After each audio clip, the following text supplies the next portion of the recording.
JEE main 2023 के जनवरी session के लिए बहुत कम समय बचा है, लगभग 20 दिन का टाइम बचा है और इस 20 दिनों के में आप काफ़ी कुछ अच्छा कर सकते हैं। इस टाइम को बहुत अच्छे इफ़ेक्टिव वे में यूटिलाइज़ कर सकते हैं। इसको बेसिकली उन चैप्टर्स में आप फोकस करना चाहिए आप लोगों को जो काफ़ी अच्छा मार्क्स दे देते हैं और उसमें बहुत ज़्यादा डिफ़िकल्टी भी नहीं रहती है। ओके, या बहुत ज़्यादा डिफ़िकल्टी लेवल जिसका नहीं रहता है और जिससे बार बार क्वेश्चंस आते रहते हैं। तो मैंने यहाँ पे उन चैप्टर्स को देने की कोशिश की है और उन चैप्टर्स के डिफरेंट डिफरेंट टॉपिक्स को देने की कोशिश की है जिनसे लगातार कई बार क्वेश्चंस आ चुके हैं। या आप अगर लास्ट 20 ईयर्स के अगर या लास्ट 40 ईयर्स के क्वेश्चंस देखेंगे तो उसमें आपको एक मेजॉरिटी ऑफ क्वेश्चंस जो होंगे वो आपको मिलेंगे कि हाँ इन चैप्टर से बार बार पूछा गया है। तो ये अगर इन चैप्टर्स को आप करते हैं और इन चैप्टर्स को अगर आप अच्छे से कर लेते हैं, ये बेसिकली कम टाइम में ज़्यादा मार्क्स देने वाले हैं और कम टाइम में आप कवर कर पाएंगे। बहुत डिफ़िकल्ट वाले नहीं है, मतलब जो चीज़ काफ़ी चांसेस इसके ज़्यादा होते हैं इनके क्वेश्चंस के। तो स्टार्ट करते हैं। इसमें देखिए यूनिट एंड डायमेंशन का कुछ जो चैप्टर है उससे क्वेश्चंस कई बार आए हैं। यूनिट और इसको आसान है बहुत करना। ये बेसिकली एक स्टार्टिंग के चैप्टर है और यूनिट डायमेंशन में बहुत आसानी से आप इसको कर ले जाते हो, बहुत डिफिकल्टी नहीं है उसकी। तो ये है कि आप यूनिट एंड डायमेंशंस को कवर कर लेना है। उसके बाद काइनेमेटिक्स की बात करें तो काइनेमेटिक्स में जो है ना, काइनेमेटिक्स से भी क्वेश्चंस आते रहते हैं। काइनेमेटिक्स में 1D मोशन जैसे कि आपका एवरेज वेलोसिटी, एवरेज एक्सेलरेशन और स्ट्रेट लाइन मोशन, ये 1D मोशन के अंदर में ये क्वेश्चंस आप कर सकते हैं उसको। उसमें प्रोजेक्टाइल 2D मोशन में प्रोजेक्टाइल मोशन और सर्कुलर मोशन, ये जो है टॉपिक्स इसको करना जरूरी है, ये कर लीजिएगा, इनसे क्वेश्चंस आते रहते हैं। उसके बाद work energy power, next chapter में बात करूँ तो वर्क एनर्जी पावर में जो है कंजर्वेशन ऑफ एनर्जी और वर्क एनर्जी थ्योरम, इन दोनों चैप्टर्स की काफ़ी इम्पोर्टेंस है। और अगर आप इस चैप्टर के क्वेश्चंस अगर करेंगे तो वर्क एनर्जी थ्योरम और कंजर्वेशन ऑफ मैकेनिकल एनर्जी, इनके ऊपर में क्वेश्चंस आ सकते हैं और ये आप आसानी से कर सकते हैं इसको।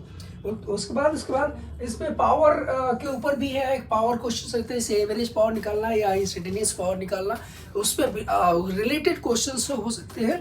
ठीक है। कंजर्वेशन ऑफ मोमेंटम का जो चैप्टर है उसमें कंजर्वेशन मोमेंटम और कोलिजन, ये दो टॉपिक्स होंगे काफ़ी अच्छे, मतलब ये अच्छे इसका चांसेस रहते हैं। कोलिजन में जैसे कोफिशिएंट ऑफ रेस्टिट्यूशन निकालना होता है, स्मॉल ई की वैल्यू, वो उसके क्वेश्चंस आ सकते हैं। ठीक है यार। इसके बाद देखिए, इसके बाद कंजर्वेशन मोमेंटम के बाद आपका जो अगला चैप्टर रहता है वो रोटेशनल मैकेनिक्स है। लेकिन रोटेशनल मैकेनिक्स में देखिए, रोटेशनल मैकेनिक्स अगर करना चाहते हैं तो उसमें टॉर्क और एंगुलर मोमेंटम, यानी कि कंजर्वेशन एंगुलर मोमेंटम और टॉर्क, ये कर सकते हैं, लेकिन बहुत ज़्यादा इन डेप्थ, जैसे कि जो एक आता है कि प्योर रोलिंग की जो सिचुएशंस होती है, प्योर रोलिंग की कंडीशंस या उनके ऊपर क्वेश्चंस होते हैं, वो कई बार थोड़ा आपको डिफिकल्ट लगता है। तो आपको मैं बोलता हूँ टाइम अभी के लिए अगर आपने पहले नहीं किया है और तो इस समय लास्ट मोमेंट पे उसके लिए टाइम लगाना थोड़ा काफ़ी एक्सपेंसिव हो जाएगा, बोल सकते हैं कि टाइम के पॉइंट ऑफ व्यू से। तो आप उसको जितना टाइम उसमें लगाएंगे उससे अच्छा कि आप ग्रेविटेशन में टाइम लगाइए। अगला जो ग्रेविटेशन में न्यूटन्स लॉ और केप्लर्स लॉ, सेटेलाइट मोशन, इनसे क्वेश्चंस आते रहे हैं।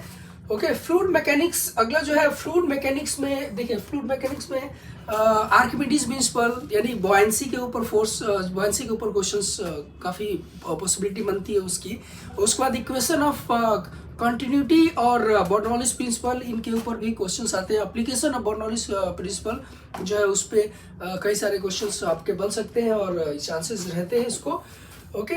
उसके बाद हीट एंड थर्मोडायनामिक्स से लगभग हर बार क्वेश्चंस आए हैं, तो हीट एंड थर्मोडायनामिक्स को भी कर सकते हैं। इसको कर लेना चाहिए आपको बेसिकली, कई मतलब लगभग हर बार आएगा, आता रहा है। उसमें हीट एंड थर्मोडायनेमिक्स में जो थर्मल एक्सपेंशन हुआ या टेम्परेचर जो कन्वर्ट करते हैं हम लोग सेल्सियस को केल्विन में, केल्विन को फ़ारेनहाइट में, या किसी एक लैब का कोई टेम्परेचर है, कोई जनरलाइज टेम्परेचर पे कोई नया जो उसमें टेम्परेचर का जो यूनिट बनाते हैं उस पर कन्वर्ट करते हैं, तो वो सब के ऊपर क्वेश्चंस आते रहे, मतलब कर सकते हैं आप। प्रेशर या एवरेज प्रेशर निकालना, ये सब जो है ना केटीजी और सेकेंड लॉ ऑफ थर्मोडायनेमिक्स जो है वो first law and second law था, वो दोनों पे कर सकते हैं आप, ठीक है ना। फर्स्ट लॉ और second law, first law of thermodynamics पे भी क्वेश्चंस मतलब काफ़ी आए हैं। और उसके बाद थर्मोडायनेमिक प्रोसेसेस, जो अलग अलग प्रोसेसेस हैं, जैसे जिसमें कांस्टेंट प्रेशर है, कांस्टेंट वॉल्यूम है, कांस्टेंट टेम्परेचर है, या एडियाबेटिक प्रोसेस है, तो ये इनके ऊपर क्वेश्चंस आए हैं। ग्राफ के ऊपर बेस्ड क्वेश्चन हो सकते हैं, तो इनके graph normally as a student हमें याद रहता है, ठीक है, तो उसको एप्लीकेशन करके कर सकते हैं यहाँ पे, ठीक है, तो उसको कर सकते हैं आप इसको। उसके बाद नेक्स्ट है कि वेव एंड साउंड में भी देखिए, वेव एंड साउंड में जब आप करते तो इक्वेशन ऑफ वेव होता है, इक्वेशन ऑफ वेव के ऊपर क्वेश्चंस आते हैं नॉर्मली, जैसे कि उसमें क्वेश्चन अगर दे रखी है आपकी, तो उससे स्पीड निकालना या स्पीड ऑफ साउंड निकालना, या उसके जो है फ्रीक्वेंसी निकालना, या फिर जो पार्टिकल की वेलोसिटी है, पार्टिकल का एक्सेलरेशन है, उनको निकालना, ठीक है ना, वो चीज़ आता है। और मतलब उसको आप देख सकते हैं, वेव वेलोसिटी इंटरफेरेंस। इसके बाद इंटरफेरेंस की कंडीशन क्या होती है, उसके ऊपर क्वेश्चंस हो सकते हैं, ओके। और उसके बाद स्टैंडिंग वेव हो सकते हैं, जैसे फ्लूइड हुआ, चाहे स्ट्रिंग हुआ, गिटार हुआ, उस पर जो क्वेश्चंस जो ना उसके ऊपर हो सकते हैं, ठीक है ना। तो यहाँ पे और साथ में डॉपलर इफेक्ट काफ़ी इंपॉर्टेंट है। ये डॉपलर इफेक्ट मैं बोलूँगा कि इसको जरूर आप कर लीजिएगा, हालांकि इंपॉर्टेंट सारे टॉपिक्स ही हैं, लेकिन डॉपलर इफेक्ट में काफ़ी चीज़ें आई हैं।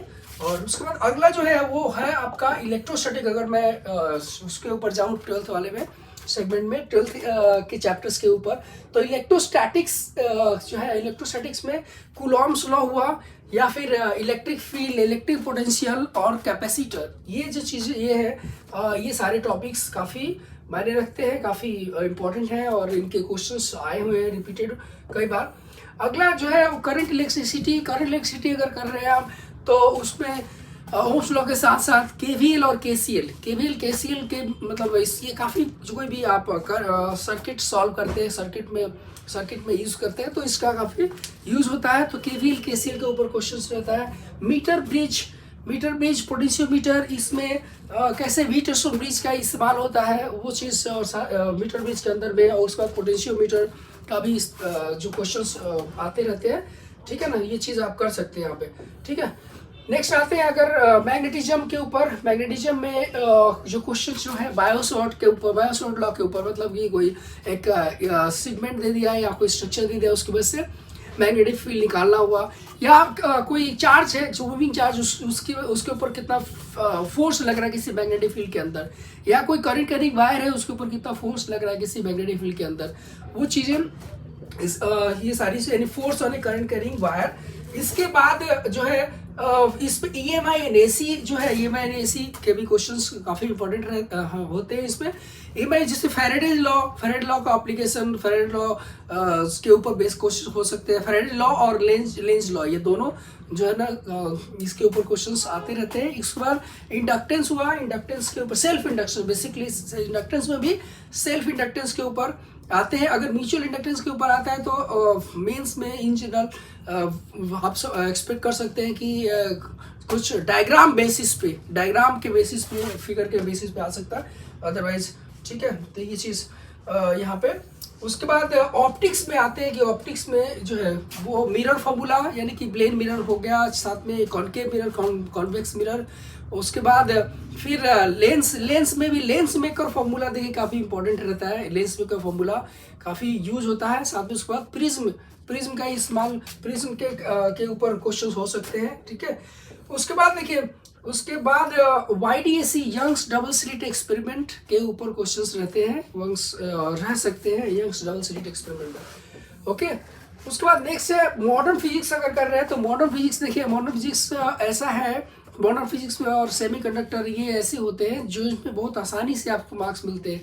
बस प्रॉब्लम ये होती है कि ये लास्ट में आप पढ़ते हैं, लास्ट में पढ़ने की वजह से क्या होता है कि वहाँ पे आपको उसके ऊपर क्वेश्चंस करने का टाइम नहीं मिलता, उसका रिवीजन करने का टाइम नहीं मिलता। कई जगहों पे मैंने ये भी देखा है कि बहुत सारे जगह तो पढ़ाया ही नहीं जाता, मतलब इसको उतने अच्छे से नहीं कराया जाता, बिल्कुल शॉर्टकट में निकाल देंगे, जल्दी जल्दी ख़त्म कर देंगे।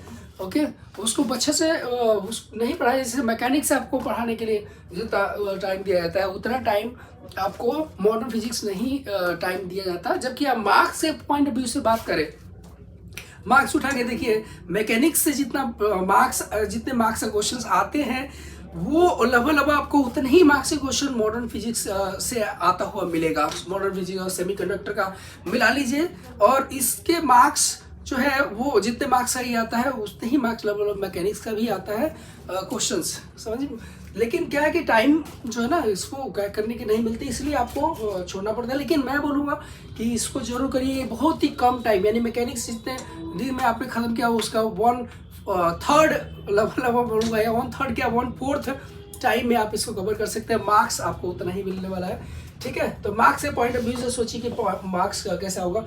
इसमें Bohr's model, photo electric effect, x ray, radioactivity, ये काफ़ी इंपॉर्टेंट है, इनके क्वेश्चंस भी करने हैं और इनके ऊपर जो है ना आप इसको ध्यान दीजिएगा। सेमीकंडक्टर जो है, सेमीकंडक्टर डिवाइसेस में डायोड हुआ, ट्रांजिस्टर हुआ और लॉजिक गेट्स हुए, ठीक है, लॉजिक गेट्स हुए।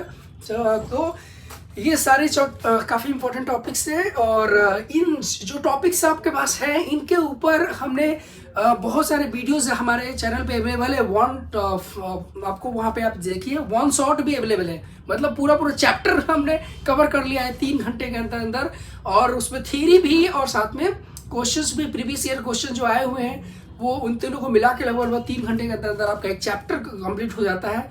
ओके, यहाँ पे विद लास्ट ईयर के क्वेश्चन करते हुए, तो वहाँ पे बहुत कम से कम समय में आप रिवाइज कर सकते हैं। हमारे चैनल पे सारे का सारे चीज़ें अवेलेबल है। One dream institute